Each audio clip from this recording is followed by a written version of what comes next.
어느 교회에서 직분을 받고 직분자 교육을 받고 시험을 보게 되었습니다. 그 중에 한 시험 문제가 임마누엘의 뜻이 무엇입니까? 그럼 여러분들은 하나님 우리와 함께 계십니다라는 뜻인데 갑자기 생각 안 날 때가 있잖아요. 다 아는 건데 교회에서 늘 들었던 건데. 예. 그러면서 갑자기 찬송가 559장 가사가 생각이 났습니다. 사철의 봄바람 불어있고, 그러면서 그 후렴 부분에 보면 고마워라 임마누엘이라는 가사가 나오죠. 우리 PPT 좀 해주세요. 예. 고마워라 임마누엘이라는 그런 가사가 나옵니다. 고마워라 그리고 임마누엘. 이게 같은 말이구나. 고마워라 임마누엘. 그래서 거기다가 임마누엘의 뜻이 무엇이며 땡큐 고맙습니다 라는 뜻입니다. 나는 그렇게 썼다는 저기 애틀란타의 어느 교회 이야기가 있습니다. 여러분, 임마누엘은 임은 함께라는 말이고, 마누는 우리라고 하는 말이고, 엘은 하나님입니다. 그래서 하나님이 우리와 함께 하신다. God is with us. 하나님이 우리와 함께 하신다. 오늘 성탄을 기뻐하고 축하하기 위해서 다음 주일이 사실은 성탄 주일인데 우리 이 몽고메리 지역만 특별하게 2주를 그냥 성탄절로 보냅니다. 이런 데가 없습니다.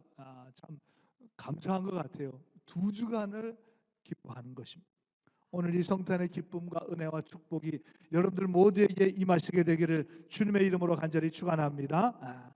우리 옆에 분들하고 인사하겠습니다. 메리 크리스마스, 메리 크리스마스, 메리 크리스마스. 오늘 읽은 본문은 마태복음에 기록된 예수님의 탄생에 대한 이야기입니다. 그리고 마태복음은 요셉에게 초점이 맞춰져 있습니다. 자기와 결혼하기로 약속한 마리아가 임신했다는 사실을 알게 돼요. 그래서 19절에 보니까 그의 남편 요셉은 의로운 사람이라 그것을 드러내지 않고 가만히 끊고자 했다.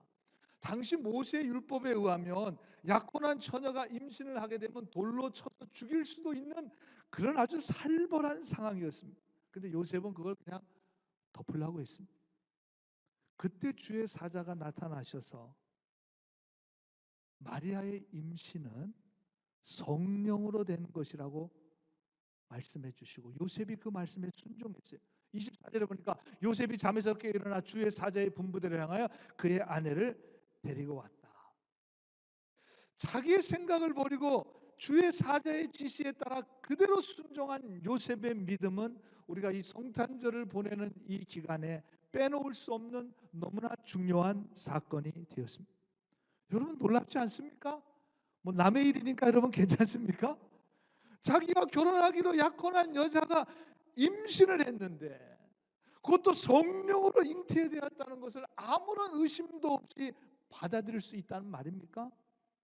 도대체 이해가 되질 않습니다.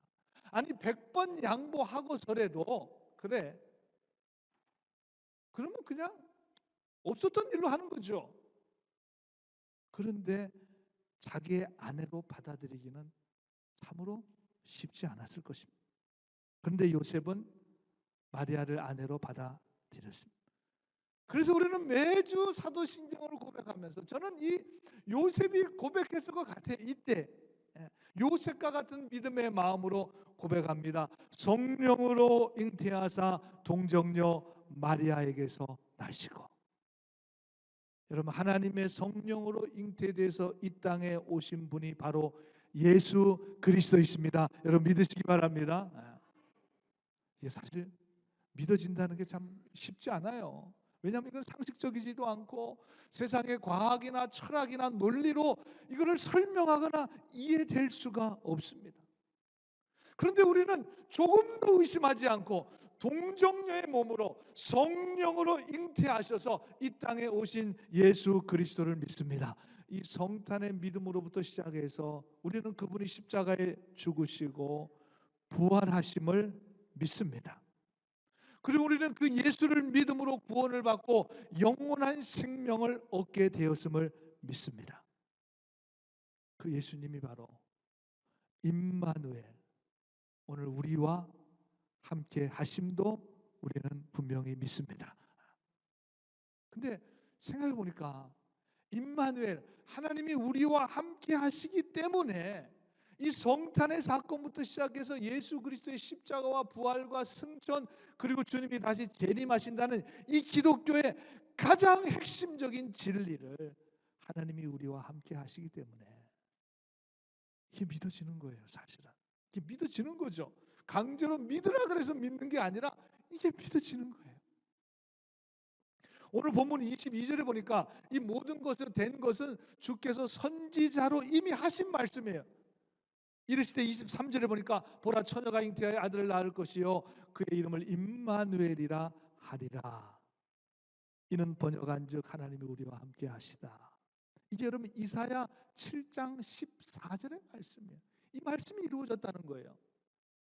여러분 이사야는 예수님 오시기 전 700년 전 남유다에서 사역한 선지자입니다. 우리가 잘 아는 대로 다윗 솔로몬 이후로 남유다와 북이스라엘이 나누어지게 되었습니다. 뭐 오죽했으면 나누어지겠어요. 오죽했으면 서로 원수가 되었습니다. 이때 북이스라엘이 아람 왕과 연합해서 유다를 공격해 옵니다. 그때 이사야 선지자가 활동했어요. 그 당시 아하스 왕이었는데 아하스 왕에게 두려워하지 마십시오, 겁내지 마십시오, 그렇게 얘기했는데도 아하스 왕이 막 두려워해요. 왜냐하면 원수가 쳐들어오죠. 그것도 아람 왕의 군사에 힘을 입어서 함께 쳐들어오니까 불안했습니다. 두려웠습니다. 아하스 왕은 하나님을 의지하는 대신에 강력한 아수르의 도움을 요청했습니다.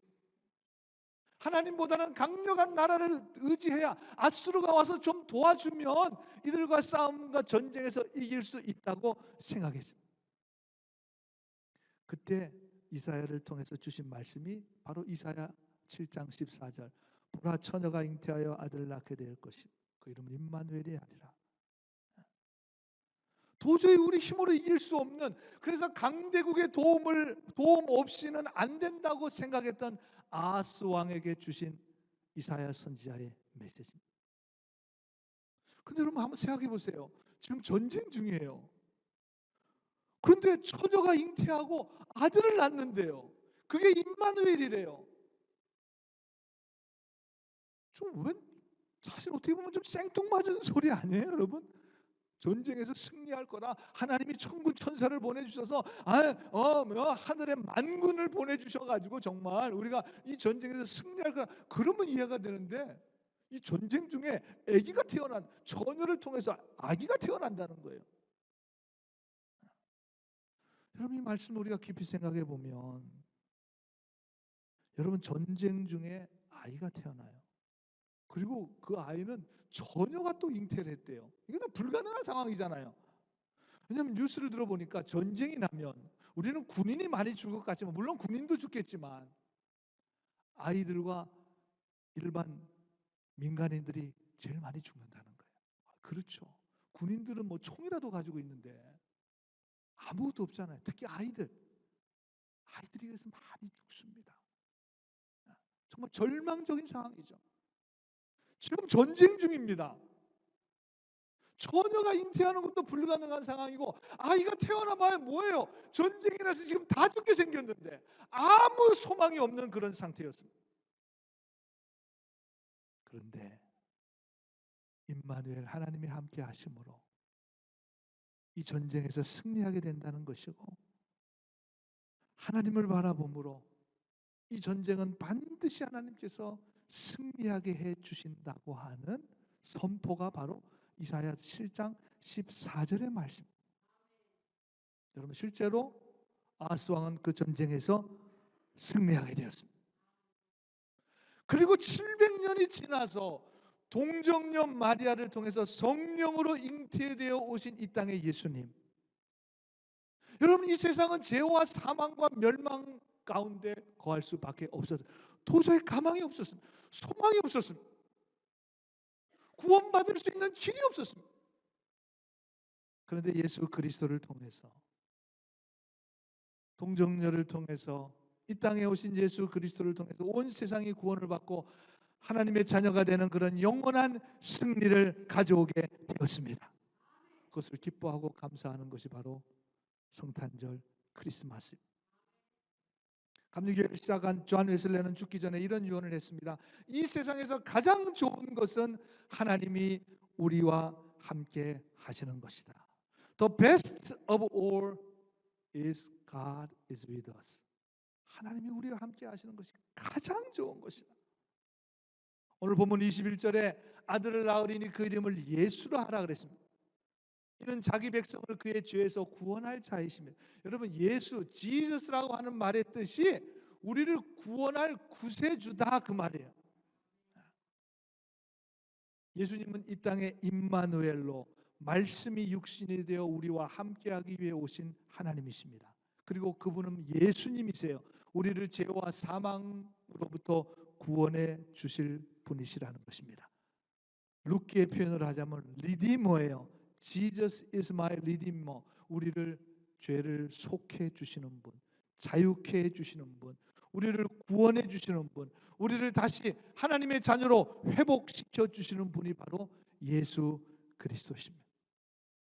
여러분, 성탄절이 되면 우리가 메리 크리스마스라는 인사를 합니다. 여러분, 메리라고 하는 말이 즐겁고 기쁘고 유쾌하고 흥겹다 그 말이에요.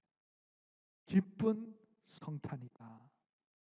여러분, 왜 메리 크리스마스입니까? 예수님이 임마누엘로 우리와 함께 하시지 않으셨다면, 성령으로 잉태되어 마리아의 몸으로 오시지 않으셨다면 우리는 여전히 죄 가운데 살아갈 수밖에 없는 자들이었습니다. 여러분, 이 세상의 인생도 힘들잖아요. 이 세상의 인생도 고달픕니다. 슬픕니다. 아픔이 많고 상처가 참 많습니다. 그런 이 세상의 삶을 살다가 육신의 죽음 이후에도 하나님의 심판을 받아 영원한 멸망과 저주와 고통에 거할 수밖에 없는 자들이었습니다. 그런데 예수님께서 이 땅에 오심으로 우리에게 소망과 구원의 은혜를 허락해 주셨습니다. 얼마나 감사한 일이에요. 그래서 우리는 메리 크리스마스를 외치는 거예요. 세상 사람들은 그 뜻을 아는지 모르는지 모르겠지만 우리는 이것을 너무나 확실하게 알기 때문에 메리 크리스마스, 해피 할리데이가 아니라 메리 크리스마스. 지금 온 세상이 기뻐하고 있습니다. 의미를